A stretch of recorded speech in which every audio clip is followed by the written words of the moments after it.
এই আজকে বুঝছো আমার শরীরটা একদমই ভালো লাগতেছে না। একটু রান্না করে অনেকগুলো হাড়ি পাতিল আছে, যাও না একটু মুছে ধুয়ে রাখো। কি তোমার এত বড় সাহস? তুমি আমাকে অর্ডার করছো? তুমি জানো আমি কোন বংশের ছেলে? তোমার এত বড় সাহস কিভাবে হইলো? তুমি আমাকে অর্ডার করতেছো? আমি বউয়ের কোনো অর্ডার টর্ডার কোনো কিছুই মানি না। তুমি যাই দেখো, তুমি অর্ডার করার আগে আমি সব হাড়ি পাতিল ধুয়ে পাকঘরে সুন্দর করে রেখে দিছি।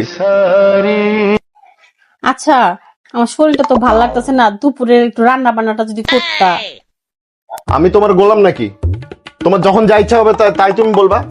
আমি পারবো না, তোমার কোনো কাজ আমি করতে পারবো না, তোমার কোনো কথাই আমি শুনতে পারবো না। যা দেখো, তুমি আসার আগে, তুমি বলার আগে আমি সবকিছু রান্না বান্না করে রেখে দিছি।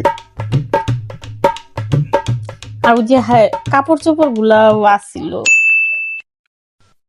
তোমার সাহস হয় কিভাবে এত আমাকে অর্ডার করার? তুমি কি মনে করো নিজেকে? তুমি কি মনে করো? হ্যাঁ, তোমার যা ইচ্ছা তখন যা ইচ্ছা তাই আমাকে বলবা? তোমার অর্ডার মানতে আমি বসে থাকি? তোমার কোনো অর্ডারই আমি মানবো না, তোমার কোনো অর্ডারই আমি মানি না। আমি ছেলে মানুষ, বুঝছো?